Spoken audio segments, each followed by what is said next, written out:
Buenas noches.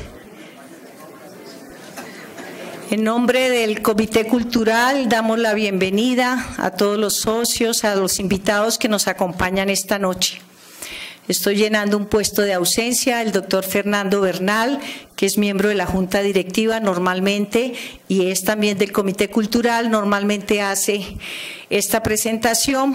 Hoy no nos acompaña, entonces doy en nombre del comité la bienvenida a una conferencia más que siempre destaca toda esa actividad cultural que lleva adelante el Club El Nogal.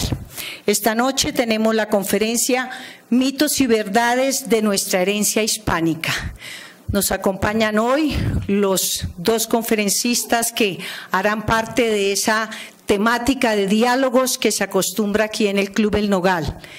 El doctor Pablo Victoria, miembro de la Junta Directiva y socio desde hace muchos años de este prestigioso club, y el profesor Bernardo Bulla, filósofo, matemático, ingeniero. Ya tuvimos la oportunidad de tenerlo aquí en otra magnífica conferencia sobre filosofía. Muchas gracias, doctor Bulla, por aceptarnos la invitación. El Comité Cultural quiere abrir estos nuevos espacios para que otros conferencistas y otros temas enriquezcan la vida cultural del club. Doy muy especialmente la bienvenida al doctor Luis Fernando López, presidente de la Junta Directiva del Club El Nogal, quien tendrá a cargo la presentación formal de esta conferencia de los conferencistas y en nombre de la Junta dará la bienvenida a todos los que nos acompañan esta noche en esta actividad. Doctor López. Muy buenas noches a todos, a nuestro querido conferencista, a nuestro panelista invitado, a los socios invitados esta noche, donde tendremos una nueva expresión cultural de aquello que es tradicional en el club y que no en vano ha llevado a conocerlo como el Club de la Cultura. Hoy nos acompaña un socio directivo y estudioso de estos temas, por lo cual tenemos un triple regocijo. Tratar el tema de España en América no es tarea fácil, sobre todo cuando existen tantos prejuicios y preconcepciones de lo que fue su papel conquistador y civilizador.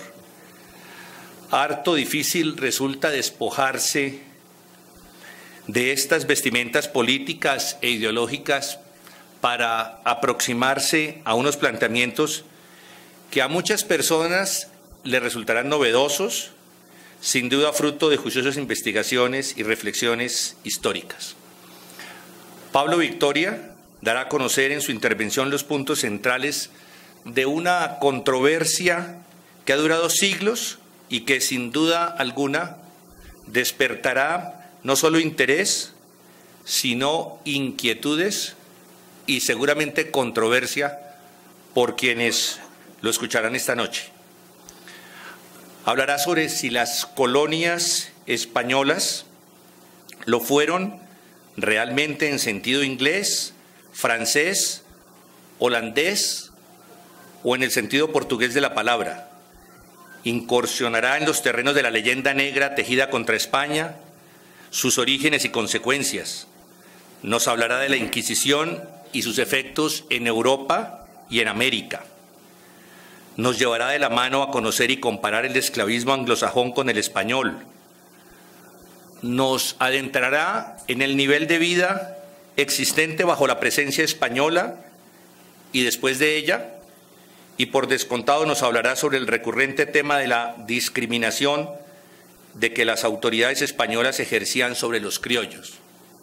Él la denomina una supuesta discriminación, de manera que estaremos muy atentos a sus comentarios sobre ello. Todo eso lo hará con cifras en la mano. Destaco sobre todo el supuesto exterminio de las tribus indígenas a manos de los conquistadores, sobre lo cual él nos dará la versión personal y documentada, y todo lo cual ha considerado que lo puede expresar desde una perspectiva racional y estadística. Este es, pues, el contenido general de la conferencia que hoy nos presenta nuestro socio Pablo Victoria y que deberá ser, así lo esperamos, de gran interés para nuestros socios del club e invitados. Una investigación de importante contenido histórico. Sin más preámbulos, doctor Pablo, le doy la bienvenida. Gracias, presidente.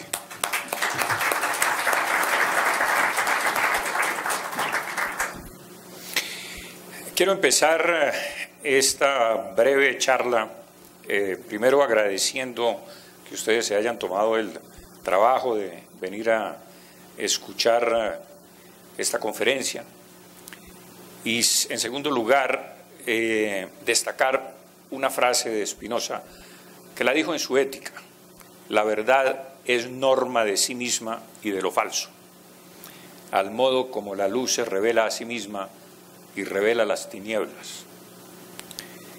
Y yo pienso que esta frase es importante, trascendental, porque lo que se ha dicho sobre España a lo largo de los siglos es casi totalmente falso.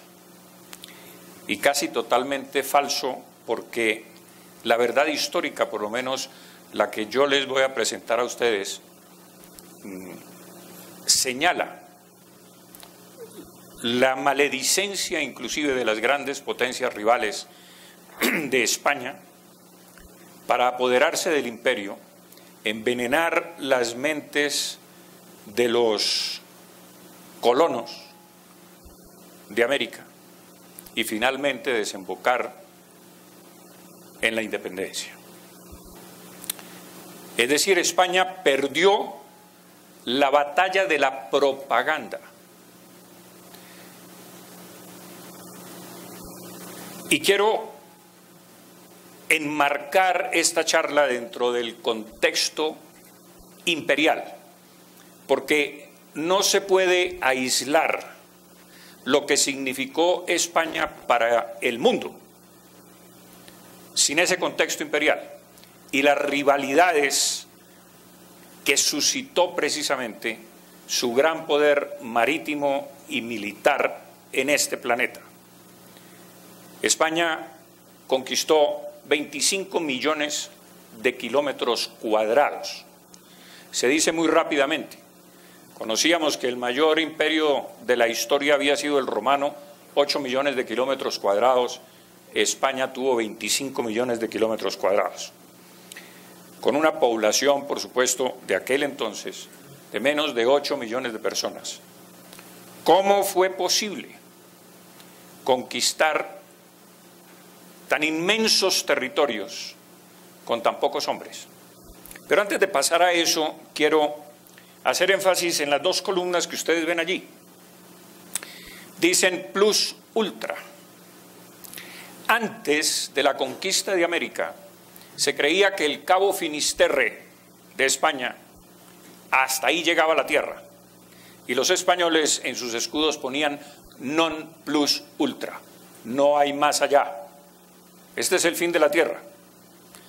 Cuando se descubre América, cambian sus símbolos con plus ultra, hay más allá. Pero además esas dos columnas tienen una simbología adicional, y es que si ustedes las juntan y envuelven las dos columnas con una S de esos dos leyendas, con esas dos leyendas y una S, es el signo pesos, pero es también el signo del dólar, porque el dólar, quiero que ustedes sepan, era una moneda española. Y ese es el escudo con el águila bicéfala de Carlos I de España y V de Alemania, el quinto emperador que España le da al mundo. España dio 5 emperadores, que es el país que más ha dado emperadores en el mundo. El imperio español en América, como lo pueden observar ustedes, abarcaba grandes territorios, lo que es hoy Alemania, lo que es Austria y gran parte de Italia. por supuesto las Islas Baleares, Córcega, Cerdeña, Nápoles, Malta, Sicilia. Esa presencia española en Europa no se podía tolerar por varias razones. Primero, porque no solamente desequilibraba el poder en Europa, sino en el resto del mundo. Inglaterra tuvo como política siempre el equilibrio del poder, con independencia de quién tuviera la razón en algún conflicto. Inglaterra no se paraba en mientes sobre la moralidad de una acción, la moralidad de una guerra, la agresión que podía sufrir un país, sino que siempre miraba cómo se perturbaba el equilibrio del poder, porque se consideró siempre el poder equilibrante en Europa. Y cuando España se apodera del imperio portugués, el desequilibrio es total. Y entonces había que emprenderla de todas maneras contra España, militar, políticamente y por supuesto desde el punto de vista de la propaganda que dispersaron por el mundo entero holandeses, franceses, portugueses e ingleses e italianos. ¿Italianos por qué? Porque los italianos nunca pudieron reconciliarse con la idea de que si España había sido una provincia romana, Hispania, ahora Italia estuviese dominada por España. Por supuesto, el saco de Roma tuvo mucho que ver en eso, con la guerra propiciada inclusive por Francia y por el Papa Clemente VIII. España conquistó de nuevo o aplastó los ejércitos italianos, por supuesto, con la orden de Carlos I de que cuando derrotara al Papa se le arrodillara y le pidiera perdón. Vemos aquí que Brasil ocupaba solamente esta parte del continente. Luego, después de la independencia, Brasil cayó sobre el resto de tierras españolas. Nosotros perdimos alrededor de 1 millón de kilómetros cuadrados de este país por ser muy blandengues y muy diplomáticos, como lo hemos sido más o menos siempre. Concedimos, concedimos y cedimos hasta perder 1 millón de kilómetros cuadrados. Como ven ustedes, el imperio español se extiende, pero en esta diapositiva vemos cómo España ocupa los territorios portugueses y se extiende hacia el oriente asiático. Todavía hay islas, por supuesto, las Islas Salomón, etcétera, con nombres españoles.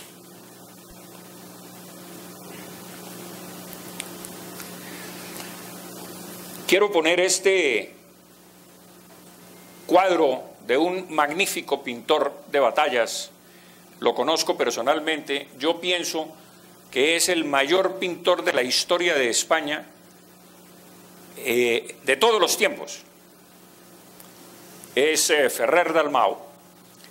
Es especialista en batallas y tiene los cuadros más espectaculares. Y pinta esto que es la batalla de Empel, donde ocurre lo que él llama, o lo que los historiadores llaman, un milagro, que es que los españoles estaban absolutamente rodeados por las tropas y por la armada holandesa, y esa noche o ese día encuentran en el fango, en el barro, la imagen de la Inmaculada Concepción, la sacan del barro, la limpian, y esa noche se congela donde estaba el mar y el río, donde estaba la armada holandesa, y los españoles pueden atacar la armada holandesa y ganan la batalla. Por eso el almirante Hollack dice: Dios es español. Y los italianos decían también algo muy parecido, porque estas tropas, que son los tercios de Flandes, fueron invencibles en Europa durante 200 años.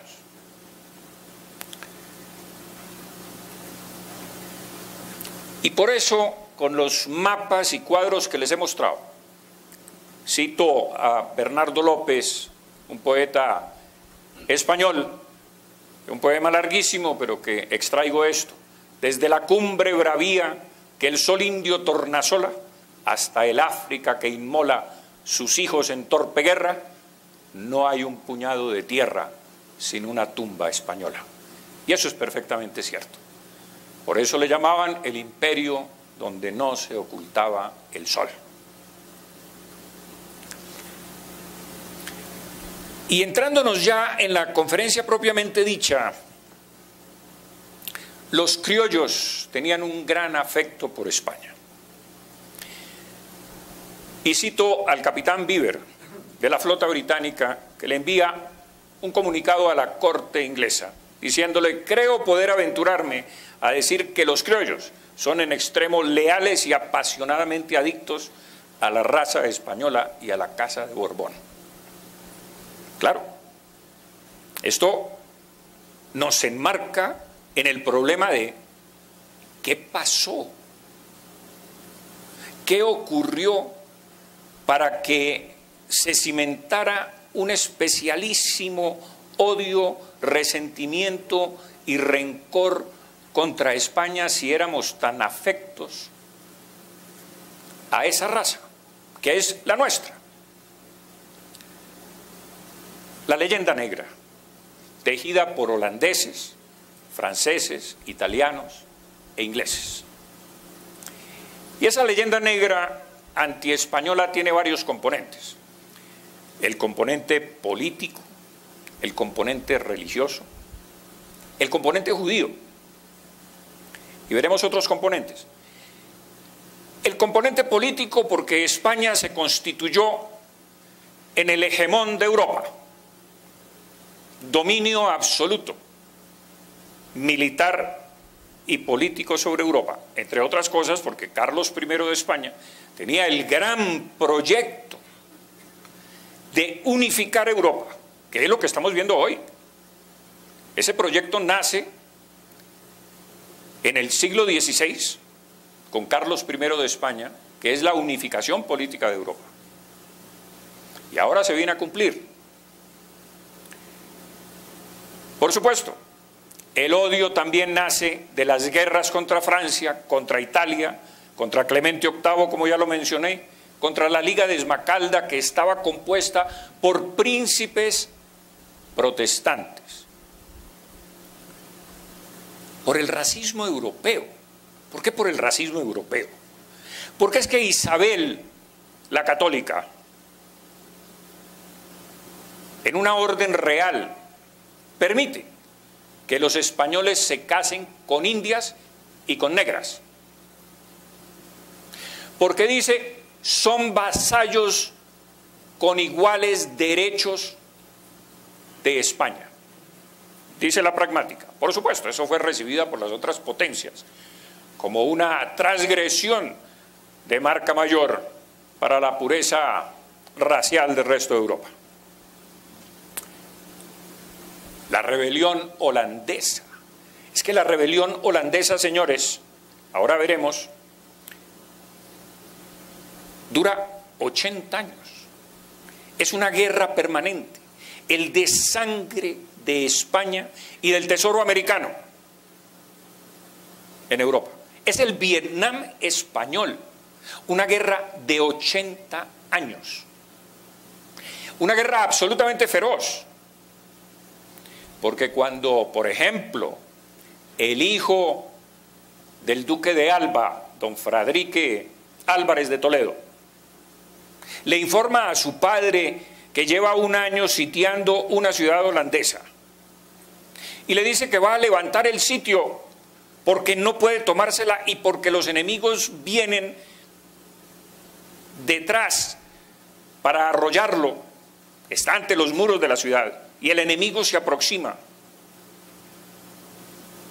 y le dice: voy a levantar el sitio. Y su padre, el duque de Alba, terror de los holandeses, le contesta: si levantas el sitio no te tendré por hijo. Si lo llegaras a levantar, iré yo a combatir, y si muero en la batalla, vendrá tu madre de España a continuar la guerra. Ese era el ánimo que traían los españoles desde la conquista de Granada y por el cual se vuelcan sobre el resto del mundo.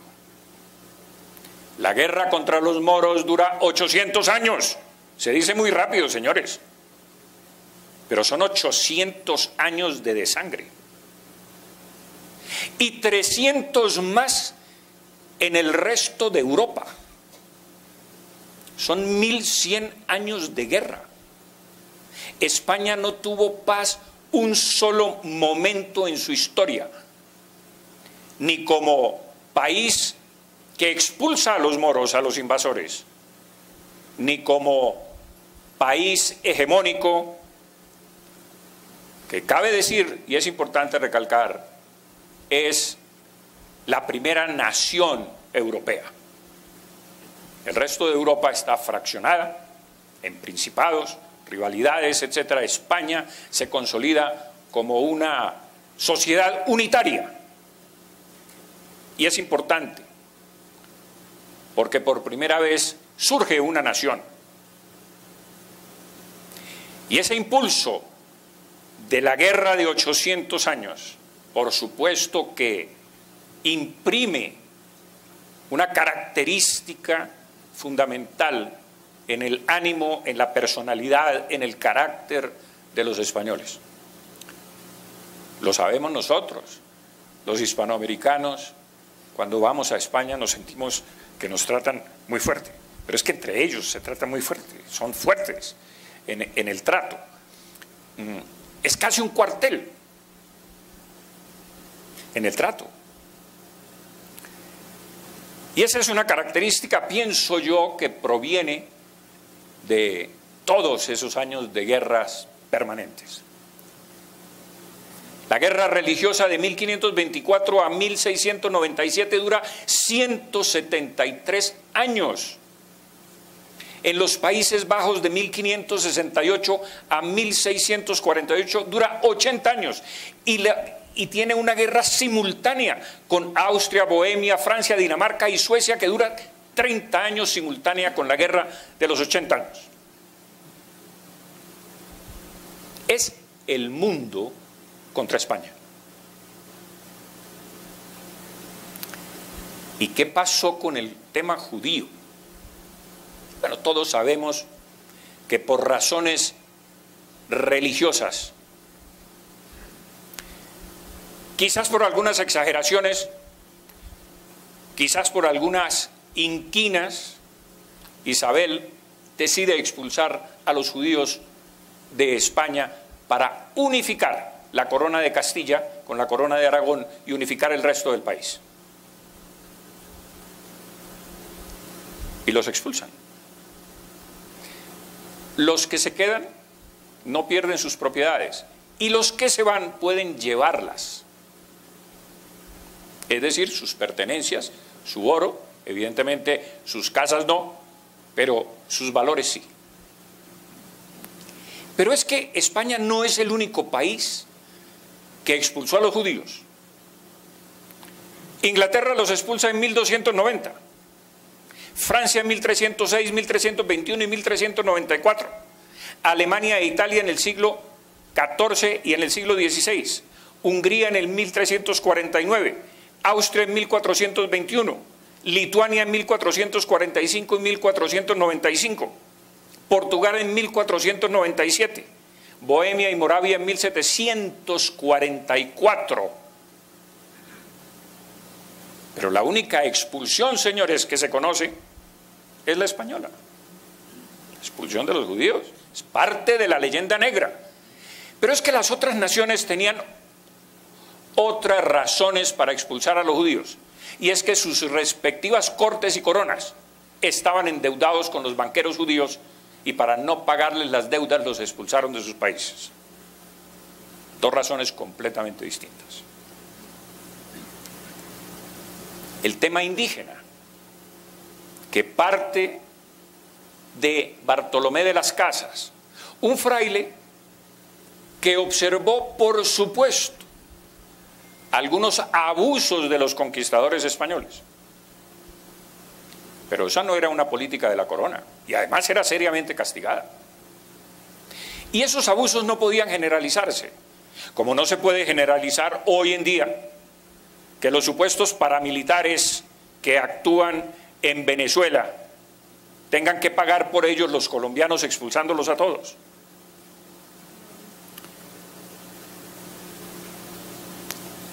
Y se propaga la especie de que los españoles mataron 20 millones de indígenas. En primer lugar, en América no había, nunca hubo 20 millones de indígenas. Jamás, según los censos. Nunca. Pero en 107 años, señores, y me he tomado el trabajo de mirar los registros de la inmigración española a América, de los barcos, de 1493 a 1600. Son 107 años. La inmigración española a América fue de 54.881 personas distribuidas a lo largo de 107 años. Miren ustedes, hasta 1519 llegaron 1.481 españoles. Luego llegan 13.262, luego 9.044, de 1560 a 1579, 17.586, y de 1580 a 1600, 9.508. ¿Ustedes sinceramente creen que 54.881 españoles distribuidos a lo largo de 107 años pudieron exterminar 20 millones de indígenas? O sea, en toda América, estamos hablando de distribuidos en todo el territorio americano de norte a sur, como lo pudieron observar, porque llegaron hasta Alaska, al oeste del río Mississippi, de lo que es hoy los Estados Unidos, hacia arriba, México, Centroamérica, hacia arriba y hasta Alaska. Llegaron, y por supuesto Suramérica hasta la Argentina. 54.881 españoles distribuidos, 5.400, 13.200, pudieron exterminar 20 millones de indígenas. O sea, es que esto es alucinante. La verdad estadística y por supuesto la censal, que no se las voy a mostrar para no cortar con datos y datos esta conferencia, demuestran que fue más bien la asimilación, el mestizaje, que fue minando, por así decirlo, la raza pura o las tribus indígenas. Se asimilaban, como hoy se asimilan los Nukak Makuk, cuando se toman una Coca-Cola, dejan la selva y se exilian en la civilización.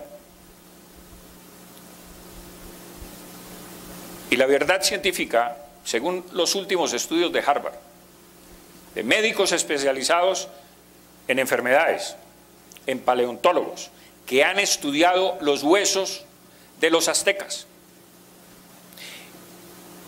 han encontrado un virus que se llama el virus Cocolistli, que exterminó buena parte de los aztecas y buena parte de los españoles, que es, inclusive se dice que ese virus todavía puede producir una mortandad en América. El virus existe y les iba a mostrar a ustedes el video que tengo en mi poder sobre todo el hallazgo y las investigaciones de laboratorio y los huesos y los entierros y todo lo que se ha examinado, y no cabe ninguna duda que los indígenas perecieron más por este virus que por la acción de los conquistadores, entre otras razones porque no se encuentran marcas en los huesos de haber perecido en batallas o haber sido maltratados de alguna manera. Y el Vaticano abrió en 1998 los archivos secretos de la Congregación para la Doctrina de la Fe, que era el antiguo Santo Oficio de la Inquisición, ordenada por Juan Pablo II. Y a eso me voy a remitir para darles a ustedes las estadísticas de la Inquisición. La Inquisición católica, señores, que es la española, en 250 años en toda América fueron ejecutadas 100 personas. En Cartagena de India solo fueron ejecutadas 5 personas en 3 siglos. Hay un palacio de la Inquisición en Cartagena llena de instrumentos de tortura. Y vayan ustedes y pregúntenle al curador, al director del museo, si esos instrumentos se usaron, y les va a decir que nunca se usaron esos instrumentos. En España fueron ejecutadas 46 personas de 125.000 procesos abiertos. Y la Inquisición protestante en Alemania sola ejecutó 10.000 personas en 10 años. En Europa 50.000 personas de 100.000 procesos abiertos. Pero resulta que la Inquisición, la mala, la perversa, la que torturaba, la de Torquemada, la de las hogueras, de los autos de fe, es la española. ¿Y por qué no se habla de la Inquisición protestante? Claro, porque esto tiene mucho que ver con la propaganda, señores. Tiene que ver con esa propaganda infame de las potencias rivales a España que nos metieron el cuento de los horrores de los españoles. Es más, les quiero comentar, 46 personas fueron ejecutadas. Iban a ejecutar otras cuantas, pero esas otras cuantas las ejecutaron en efigie, en muñecos, porque no las encontraron. Esa es la verdad histórica. Y estos son los archivos del Vaticano. No me los he inventado yo. La Inquisición y el avance jurídico vale la pena porque muchos de ustedes son abogados. La justicia ordinaria era mucho más severa que la justicia de la Inquisición. Muchos reos se hacían pasar por herejes, maldecían la Iglesia Católica o maldecían a Dios o alguna cosa de esas, para que los juzgara la Inquisición y se los quitara a la justicia civil. La Inquisición católica permitía al reo reparar y arrepentirse de sus faltas. El Santo Oficio podía conmutar la pena a muerte por penas canónicas. Abolió los azotes para las mujeres y los prófugos de las cárceles. Suprimió la argolla para las mujeres. Modificó las galeras perpetuas por 5 años. La justicia civil condenaba a galeras perpetuas. Abolió el tormento antes que los tribunales civiles. La tortura nunca fue inventada por la Inquisición, sino por los tribunales civiles. Prohibió la tortura para las mujeres que estaban criando, por supuesto, las mujeres embarazadas, los ancianos y los herejes menores. Perdonaba las penas a causa de la edad, de la ignorancia, de la embriaguez y de la pobreza, fíjense ustedes. Y algo bien importante, los indígenas, por más idólatras que fueran, nunca fueron juzgados por la Inquisición.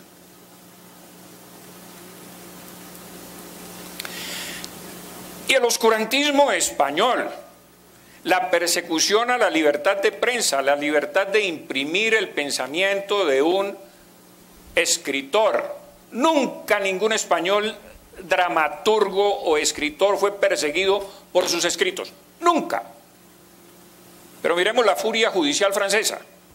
Fueron perseguidos Molière, Villon, Rabelais, Dubélé, Voltaire, Victor Hugo, Verlaine, Rimbaud, Chateaubriand, Branger, Jules Vallée, Émile Zola, Romain Rolland, Léon Duret. André Chenier murió en el patíbulo. Baudelaire fue acosado y condenado. Calvino solamente pudo escribir en Ginebra cuando se voló de Francia. Corneille fue perseguido por ultraje a las buenas costumbres. Pero resulta que los derechos del hombre, Nariño fue perseguido por los derechos del hombre y condenado, porque España era absolutamente intolerante. Pero les quiero comentar muy de paso, por supuesto, porque esto da para otra conferencia. Nariño fue absuelto por los derechos del hombre.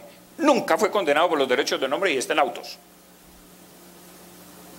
Nariño, lo que pasa es que fue condenado por otras razones, por un faltante de caja de los diezmos reales de 92.000 pesos, y por eso don Joaquín de Mosquera y Figueroa, que fue el juez de la causa, lo condenó a 10 años de presidio, porque le encontró una bodega en Honda, una bodega en Veracruz y una bodega en La Habana llena de mercancía con la plata de la Iglesia Católica. Esa es la verdad histórica.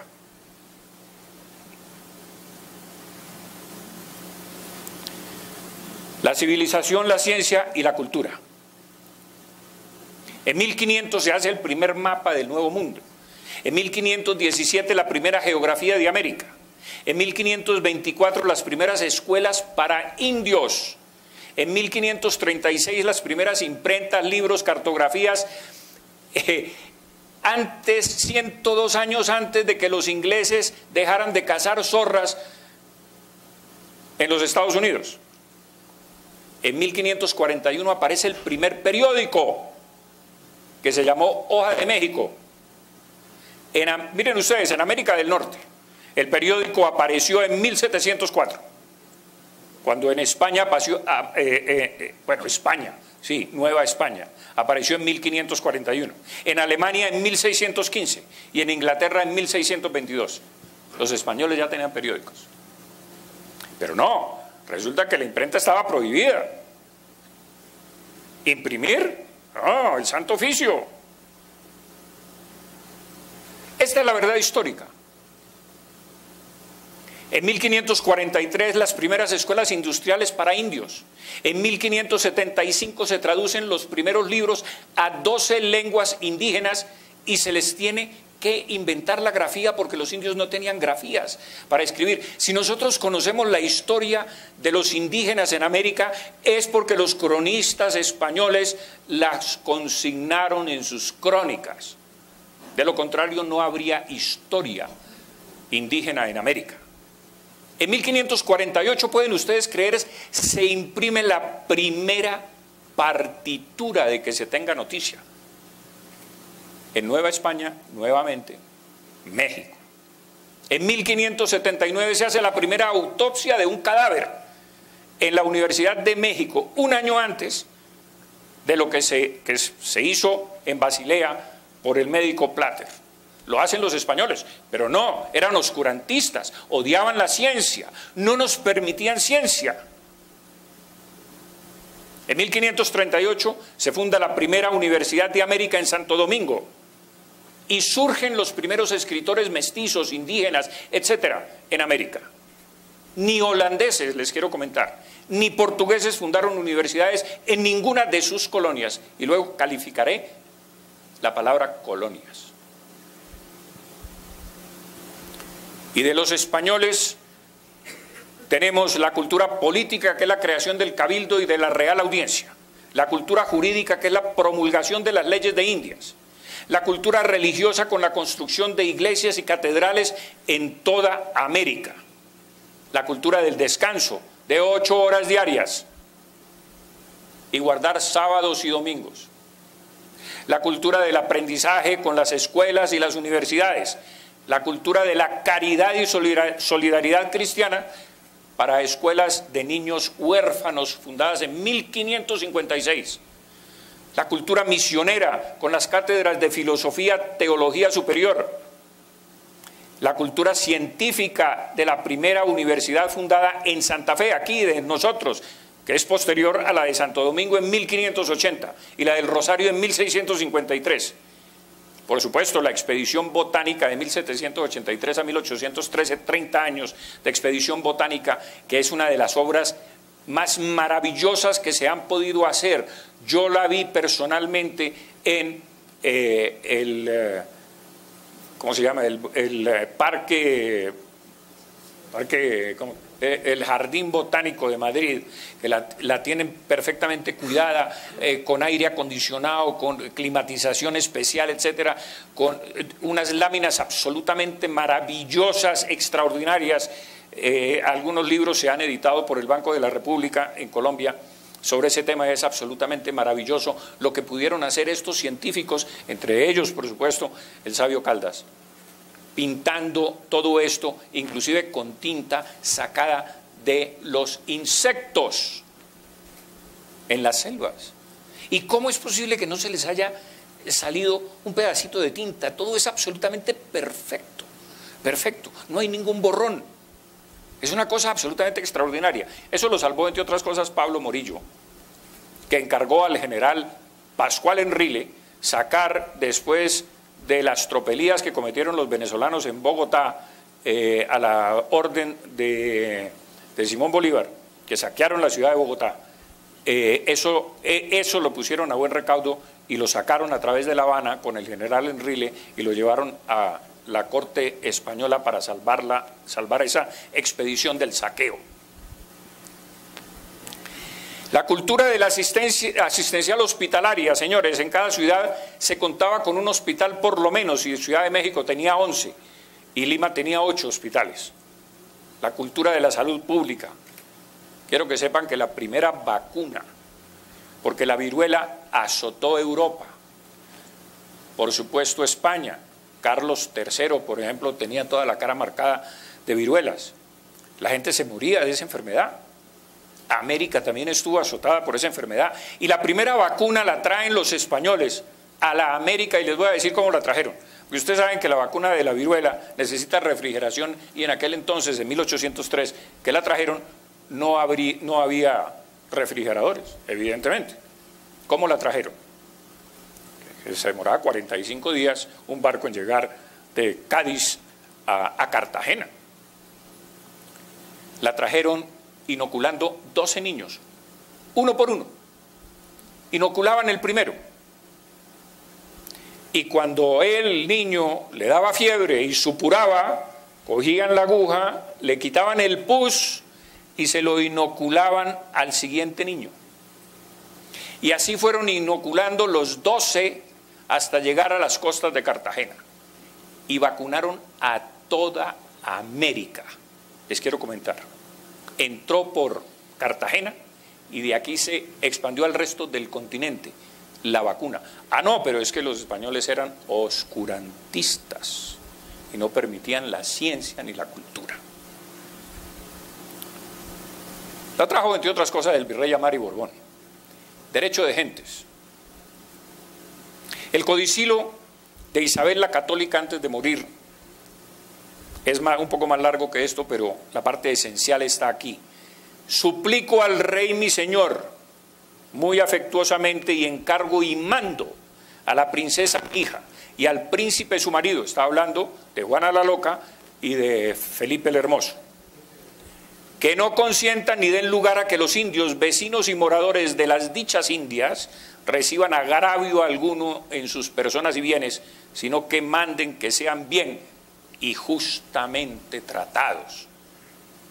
Es aquí donde nacen los derechos humanos hispánicos que nos alzan por encima de todas las naciones. No crean que esto es de las Naciones Unidas. Esto nació con Isabel la Católica y con las leyes de Indias. El respeto, por lo menos formal, no quiere decir que no hubiera abusos. Por supuesto que los había, pero abusos individuales. Esto no era política de la corona española.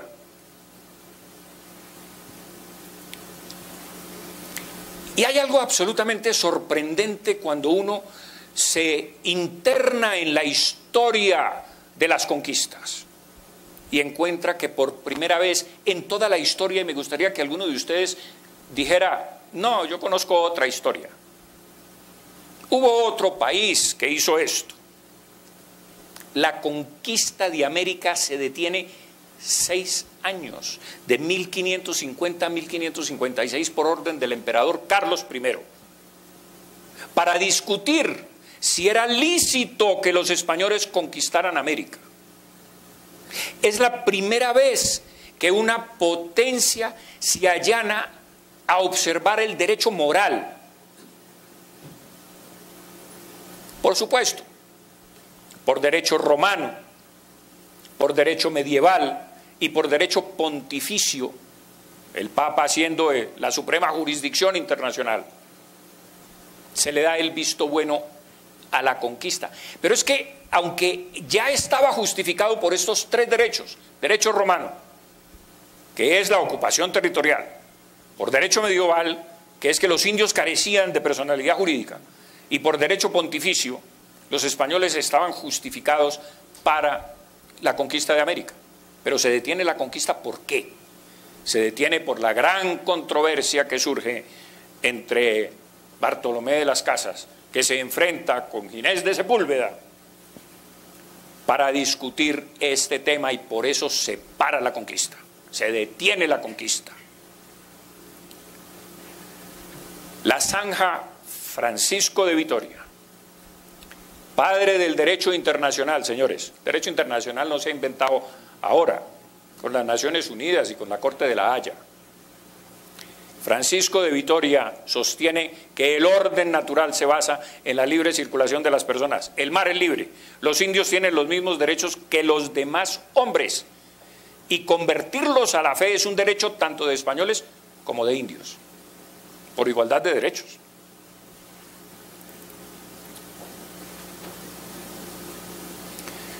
Nunca antes un pueblo se había preguntado dónde acababan los derechos propios y dónde empezaban los derechos de los demás. Nunca antes el poder se había sometido a la filosofía moral. Nunca antes los territorios conquistados se habían incorporado de pleno derecho al poder conquistador. Es decir, en América no hubo colonias en el sentido francés, holandés o inglés. En América hubo territorios de pleno derecho, que eran las capitanías generales y los virreinatos, como el virreinato de la Nueva Granada, el virreinato del Perú, el virreinato de la Nueva España y el virreinato del Mar del Plata, que era Argentina. Porque resulta que colonia, que viene del latín colonia, y colonus significa poblador. Y los españoles tenían perfecta conciencia de que estos eran pobladores. Y si alguna vez se le llamó colonia a estos territorios, se les llamó en las Cortes de Cádiz en 1812, con alguien que quiso denostar de la conquista española de América. Y por primera vez se le llamó colonias. Entre otras cosas, les quiero comentar a ustedes que en Cuba, en Honduras, en Guatemala y en México, colonias se le llama a los barrios. Ustedes van a La Habana, resulta que el barrio Miramar no se llama barrio Miramar, se dice colonia Miramar. Y en España, en muchas ciudades, a los barrios se les llama colonias. Entonces lo que no se puede es, o hay que tener, mejor dicho, cuidado para saber qué era colonia para los españoles y qué era colonia para los británicos, franceses y holandeses. Para ellos eran factorías. ¿Y cómo demuestro yo eso? ¿Colonias americanas o provincias? Miren, señores, Camilo Torres lo dice: considerando vuestra majestad que los vastos y preciosos dominios de América no son colonias o factorías, como las de otras naciones, sino una parte esencial e integrante de la monarquía española. Tan españoles somos, dice él en su memorial de agravios, como los descendientes de don Pelayo, y tan acreedores por esta razón a las distinciones, privilegios y prerrogativas del resto de la nación española, como los que salidos de las montañas expelieron a los moros. Claro, salieron de las montañas. ¿De cuáles montañas? De Asturias. Porque cuando la gente que ha estado en España un buen tiempo se da cuenta que los asturianos dicen: España es Asturias y lo demás es conquista. Porque de ahí salieron, de las montañas, para expulsar a los moros. Miremos el esclavismo. España nunca fue una nación esclavista. A España le impusieron la esclavitud los diferentes tratados, entre ellos el de Utrecht, para reconocer la legitimidad de Felipe V después de la guerra de sucesión española de 1700 a 1713, señores. Las potencias se aliaron contra España para aniquilarla. Y España salió triunfante de una guerra de 13 años, que entre otras cosas ahí se distinguió el gran marino Blas de Lezo, cuyo libro usted lo tiene aquí. Cuando estaba muy joven auxilió a Barcelona y todo, y en esta guerra terrible, porque los británicos no querían un Borbón en el trono español, porque otro Borbón estaba en el trono francés y había un pacto de familia y se desequilibraba el poder. Y entonces recurrieron a la guerra para imponer a una Austria en España, para sacar al Borbón, que era nieto de Luis XIV, el Rey Sol. Felipe V, duque de Anjou.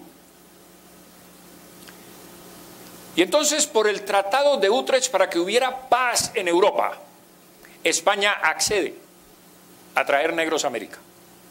Impuestos, 144.000 los traen a razón de 4.800 al año en los barcos ingleses, que por eso surge la guerra de la Oreja de Jenkins y la invasión de los ingleses y el ataque a Cartagena de Indias en 1741. Miremos la esclavitud. Francia, en las Antillas, el 77% de la población era esclava. Gran Bretaña, el 84% de la población era esclava. Jamaica, el 85%. En Estados Unidos, el 70%. Miremos España, el 11% en las Antillas, comparado con el 77% y el 85%. En Cuba, el 29%, que era donde más esclavitud había. Y en México, el 0,02%. La fuente es de Humboldt, no es mía.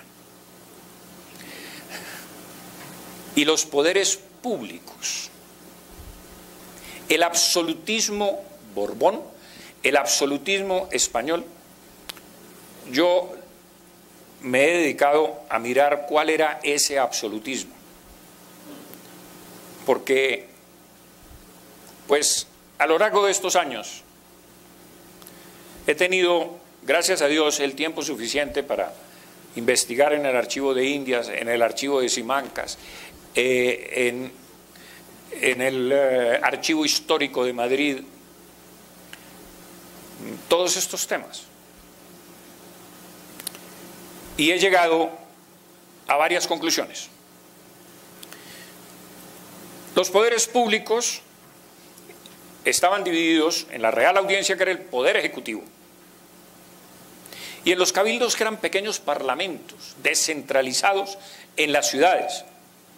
Cada ciudad con sus territorios de influencia judicial, política, estaban descentralizados y tenían sus propias ordenanzas, sus propias leyes, como hoy los Estados Unidos en los distintos estados. Tenía funciones judiciales el cabildo. Había alcalde de primer voto y alcalde de segundo voto, que eran los que dictaban sentencia. Por supuesto, las sentencias eran colegiadas con el resto de cabildantes. Y la Real Audiencia era el poder ejecutivo, que tenía también funciones judiciales, porque era la segunda instancia, pero que en realidad tenía dos instancias. Era el poder equilibrante entre el cabildo, que era el parlamento, y el poder ejecutivo. Pero miremos Inglaterra, porque tenemos una visión distorsionada de lo que significó Inglaterra. La libérrima Inglaterra, es que allá sí hay libertades y son demócratas. El 1% de la población en Inglaterra podía votar porque se les requería una renta de entre 300 y 600 libras para poder votar. Y en Francia, después de 600.000 guillotinados por la Revolución Francesa, solo puede votar el 0,0025% de la población. ¿Quién podía votar aquí en las alcaldías? La votación era por cooptación, por supuesto, no había sufragio universal como hoy lo tenemos. Pero había cooptación, que es lo que hacen las cortes ahora. Las cortes cooptan, escogen a sus magistrados. Aquí los alcaldes, cuando o un cabildante, cuando se le cumplía su periodo de 2 años, pues se reunía el resto del cabildo y alguien postulaba a uno, a otro, al otro, a los que quisiera. Y ahí cooptadamente escogían. Como hoy en Europa se escoge a los alcaldes.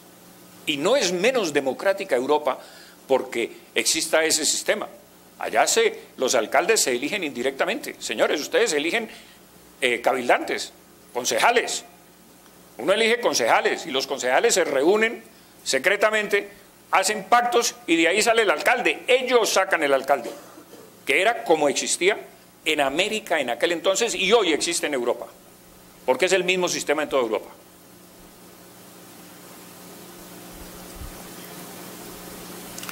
Y el orden de las sentencias para los abogados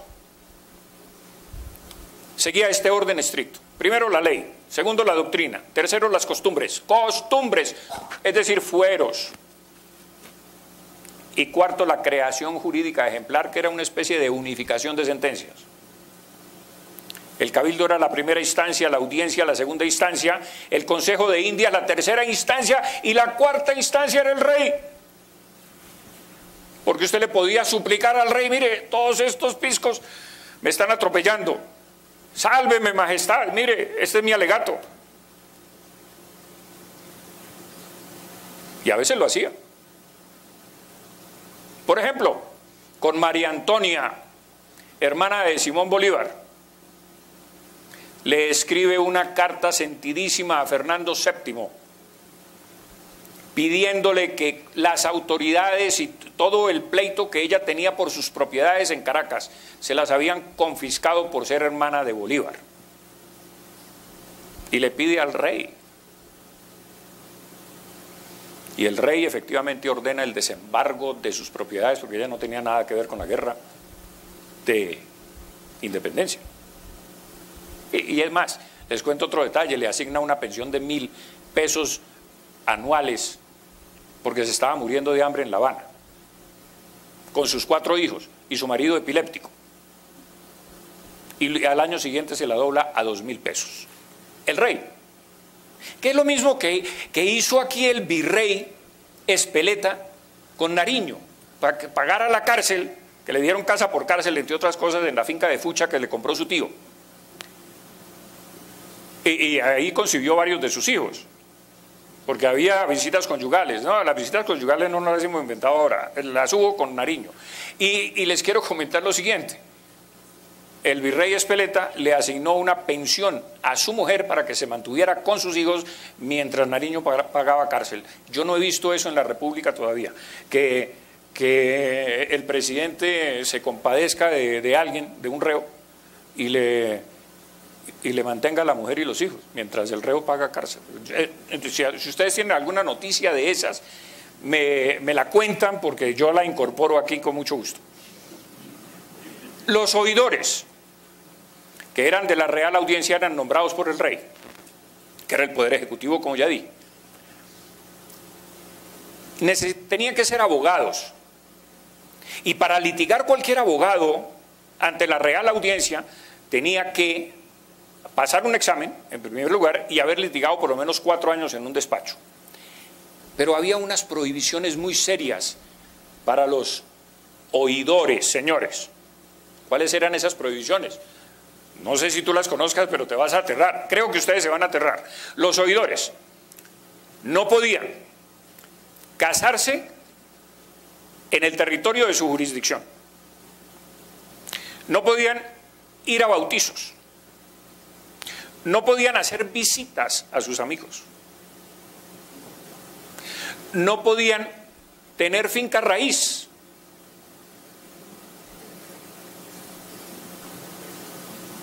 Para que no se fueran a contaminar de pronto por familiaridad, por matrimonio, por amistades, por esto.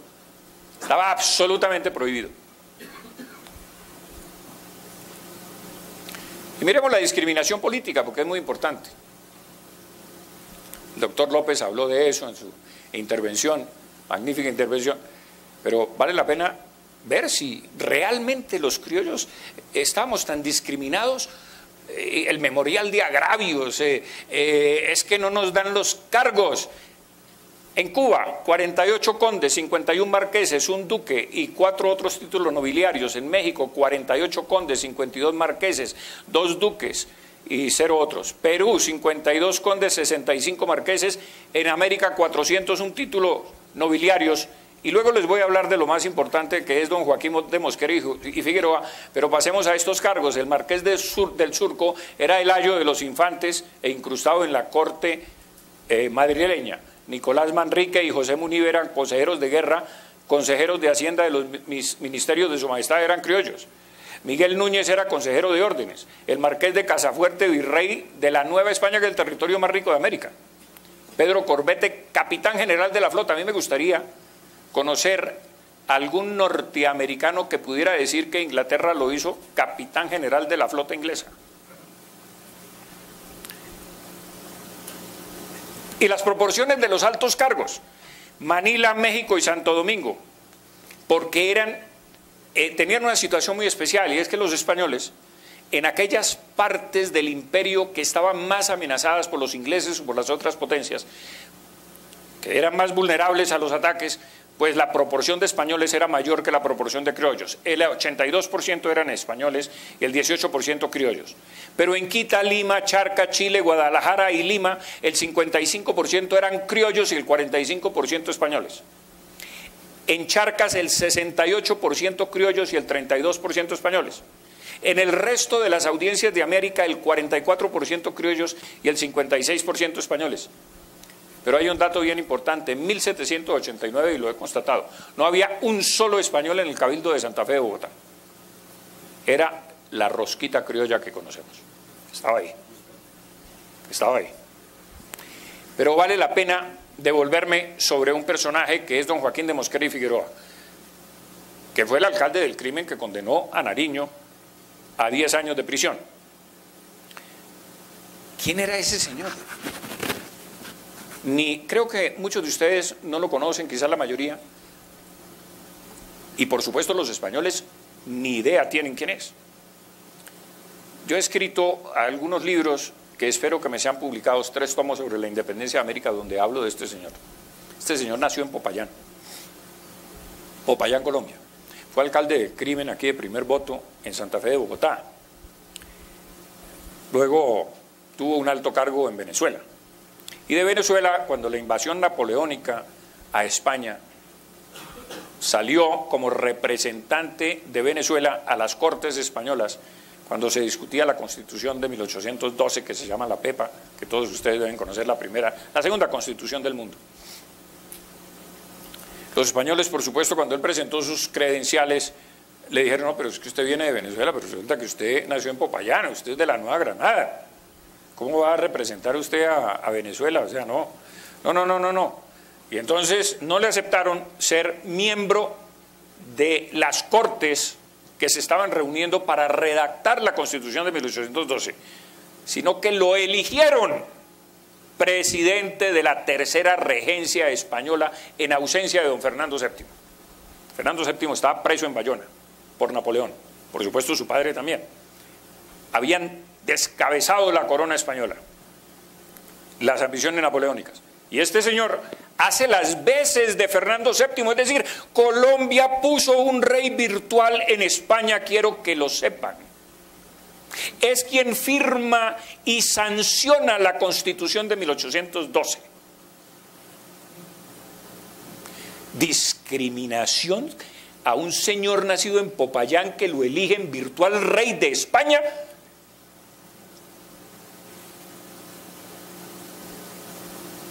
No, es que realmente, señores, el atropello histórico que se ha cometido con España es de marca mayor. Creo que ninguna potencia ha tenido tan mala fama, mal ganada, como ha sido España. Miremos la riqueza. Sistema laboral indígena. Los españoles decían, los indígenas solo pueden prestar el 20% de la mano de obra a las haciendas de los españoles, para mantener ¿qué? Elevado la mano de obra, el costo de la mano de obra, lo que se le pagaba a los indígenas, porque había escasez de mano de obra y por supuesto los precios de la mano de obra para los indígenas era muy alto. Les quiero comentar lo siguiente, ese sistema, el primer decreto de la República, emanado de la mano de Miguel de Pombo, les quita este privilegio. Sacan las tierras de los indígenas a remate porque ya eran iguales al resto de los habitantes, ya eran, la República había alcanzado la igualdad, ya no podían tener privilegios, ni tierras, ni resguardos, esos eran privilegios. Ya tenían que ser como nosotros, y sus tierras salieron a remate y por supuesto fueron rematadas y compradas por las oligarquías locales. Primer decreto de la República.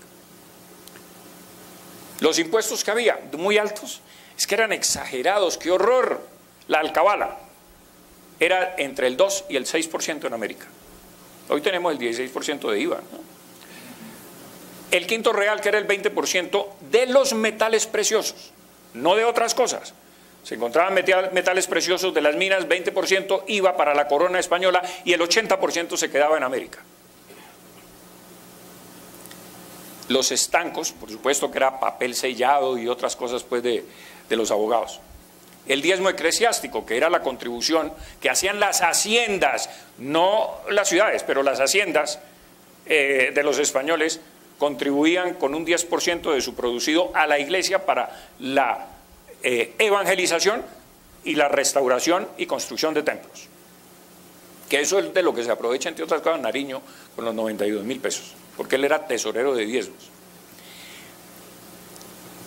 Esto es bien importante porque por primera vez se impone para sostener la guerra de 1781 contra los ingleses en los Estados Unidos, en la independencia de los Estados Unidos. Es España, señores, la que derrota a los ingleses en 7 batallas, cuando George Washington había perdido 6 batallas y el Congreso de los Estados Unidos lo iba a destituir por mal general. Bernardo de Galvez le gana a los ingleses en 7 batallas, le conquista Pensacola, les abre un segundo frente en la Florida, reconquista la Florida para España, y Inglaterra se rinde ante George Washington con la sangre y el dinero español, porque Cuba aportó 1.500.000 pesos para sostener la armada francesa que bloqueara la ciudad o el puerto de Yorktown, donde se rinden los ingleses. Es España la que le da la independencia a los Estados Unidos. Por supuesto, vino la venganza de los ingleses ayudando a Bolívar y a los insurrectos de América para desquitarse de esa acción de los españoles. Pero por primera vez, para sostener esa guerra, viene Gutiérrez de Piñeres, el visitador, a poner aquí un impuesto adicional al tabaco y eso, y al aguardiente y tal, y entonces se insurreccionan los del Socorro con Galán a la cabeza, que entre otras cosas les quiero comentar que la sentencia a muerte de Galán no la profirió ningún español, sino el señor Pey, criollo de nacimiento, que es el que lo sentencia a ser decapitado, a ser fusilado y a ser ahorcado y a ser fusilado. Y claro, se insurreccionan porque pues, nunca había caído sobre América el impuesto de Barlovento, que se llamaba. Y eso es bien importante porque era para sostener la guerra contra los ingleses en los Estados Unidos. Los territorios deficitarios, señores, eran Chile, el norte de Nueva España, todos esos desiertos del norte de México, y la Florida. Recibían situados fiscales de Cuba, de la Nueva Granada. Nosotros sosteníamos a Chile, Río de la Plata y Nueva España, porque resulta que los españoles tenían el mismo situado fiscal que hoy tenemos nosotros. Bogotá recoge todos los impuestos de todo el territorio colombiano y luego los reparte a las poblaciones más pobres, las reparte. Era el mismo sistema que había en España en estos territorios.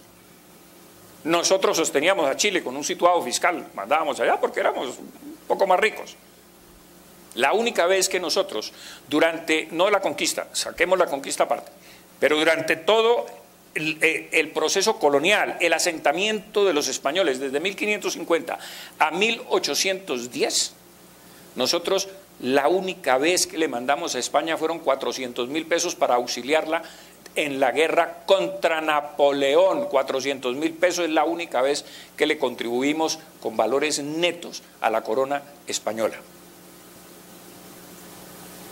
De 1808. ¿Qué dicen los ingleses de América? Es que es muy importante. En 1802 dicen, por supuesto, antes de la insurrección, la riqueza real, sólida, sustancial, productiva de la América española está sobre el haz de la tierra, que es donde los británicos la cosecharán. Miren ustedes cómo se manifiesta en el Morning Post de Londres la ambición de los ingleses por quedarse con estos territorios. Y mira lo que dicen, México es la ciudad más rica y espléndida del mundo. Pero claro, es que México tenía alcantarillado cuando Londres no lo tenía. John Adair, militar de los Estados Unidos en 1804, dice, México nos deslumbra. Y este fraile inglés, Thomas Gage, dice que México es una de las ciudades más ricas y grandes del mundo, que para los 30.000 o 40.000 habitantes que más o menos se estimaba, había 15.000 coches. Mire usted, casi el 50% tenía carro.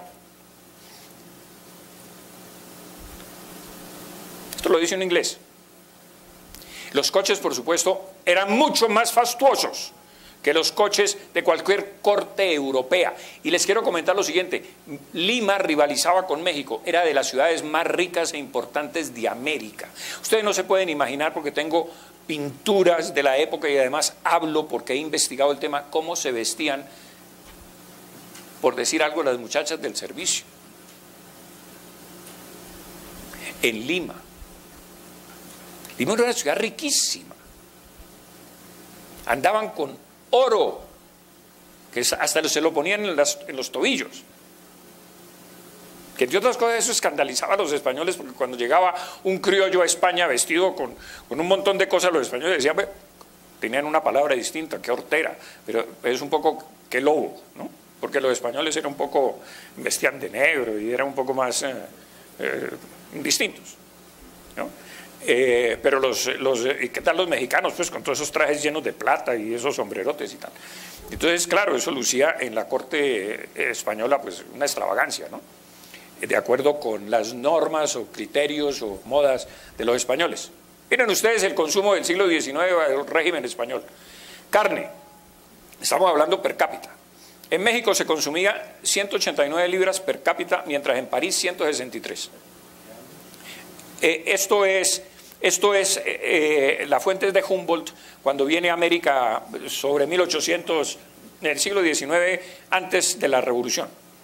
El pan, 363 en México contra 377 en París, pero con una salvedad, que es que los mexicanos comen más maíz que trigo. O sea, con las arepas esas y tal. Entonces, yo creo que las cifras, si comieran más trigo que eso, le ganarían a los franceses. El salario en México, si cogemos un salario de un obrero mexicano de la época, digamos el 100%, para medir los otros, en Bengala, que era una posesión inglesa, ganaba un bengalés, un jornalero bengalés, el 20% de lo que ganaba un mexicano. El minero, por supuesto, es de Sajonia, en Alemania. Miren, en Alemania, en México se ganaba 30 francos y en Alemania 4,50 francos a la semana de 5 días. ¿Que éramos pobres? ¿Que por qué no nos conquistaron los ingleses a ver si nos volvíamos ricos?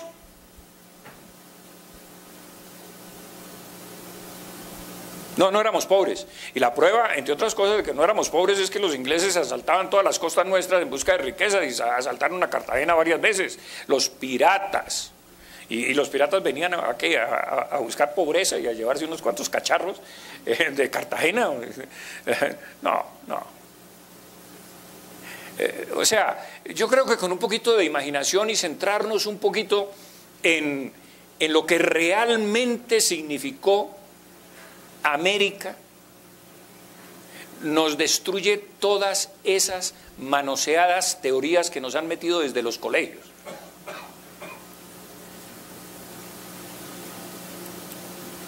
Medición del poder de compra de un jornalero mexicano, 1800. Podía comprar con su jornal en 1838 hectolitros de maíz. En 1908, 100 años después, 24. Es decir, el poder de compra disminuyó. Kilogramos de harina. Podía comprar 2.300 kilogramos de harina y un siglo después, 525. Esto es una fuente Esquivel, que es un académico mexicano que se ha dedicado a estudiar este tema. ¿Qué nos pasó? ¿Qué nos pasó? Que nos atrasamos. Bueno, las guerras, las destrucciones, las pugnas, las luchas por el poder, los dictadores de hojalata que hemos tenido, toda América. La rapiña, el desastre, la corrupción, la inseguridad jurídica, el populismo. Ahora estamos en el socialismo del siglo XXI y estamos rodeados por ahí de malos vecinos. La involución de la frontera geográfica. Miren ustedes lo que pasa en América. En comparación con lo que pasa en los Estados Unidos. Los gringos amplían la frontera geográfica y se extienden sobre todas las tierras mexicanas, que eran tierras españolas, y las ocupan por la debilidad de México y las pugnas y todo lo que pasaba en México después de que sacaron a los españoles de allá, y las ocupan. Ellos amplían la frontera geográfica y económica, mientras América se fracciona e involuciona y se rivalizan unas regiones con otras y ponen aduanas y dictadores y guerras y problemas, amén de que las guerras de independencia, es que ni siquiera quiero hablar de eso porque eso es materia de otra conferencia que ojalá con el favor de ustedes pueda dictar algún día. Venezuela quedó, por ejemplo, destruida, absolutamente arrasada. Quedó Venezuela. Los empresarios huyeron, se tiraban al mar, hacían lo que fuera, sacando lo poco que tenían y huyendo del horror de Venezuela. Del horror. Y no quiero comentarles a ustedes porque al no profundizar sobre el tema van a creer que es que yo soy un antibolivariano o un antiindependentista o un anti lo que ustedes quieran, pero los hechos concretos es que Bolívar causaba horror. En Venezuela, en Cartagena los recibieron a tiros y no lo dejaron entrar. Aquí los recibieron a tiros en Bogotá y saqueó la ciudad y ordenó violar mujeres durante 48 horas a sus 2.000 tropas venezolanas. Es histórico. Esto no es un cuento mío. Está en las cartas de él y las cartas de Fernández Madrid que le reclama ese hecho. El horror, la destrucción de la riqueza es lo que ocurre. Él mismo lo reconoce. Hemos destruido absolutamente todo, dice él. Y les voy a citar a ustedes, por último, la frase, quiero cerrar esta conferencia con la frase suya. Conciudadanos, me ruborizo al decirlo. La independencia es el único bien que hemos adquirido a costa de todos los demás.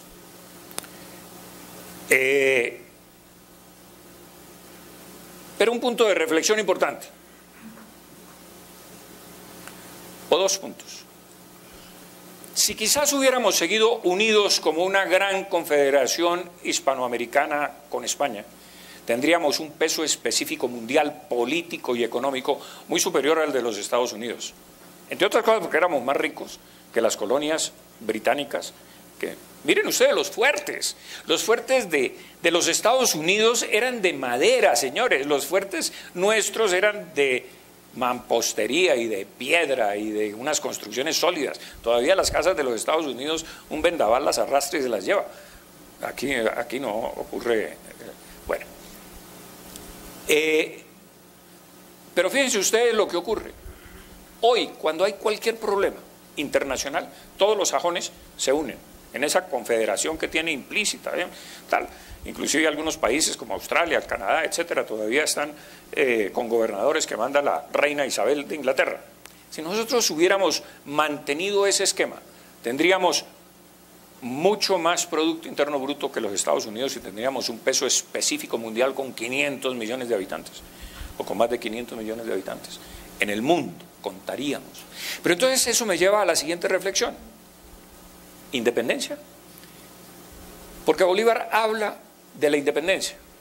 Pero es que cuando uno se empobrece, cuando uno llega a la miseria en que nosotros llegamos en 1900, cuando entramos en el siglo XX absolutamente empobrecidos, hoy inclusive con la relativa afluencia económica que tenemos, ¿somos realmente independientes? Mire, los pobres nunca han sido independientes.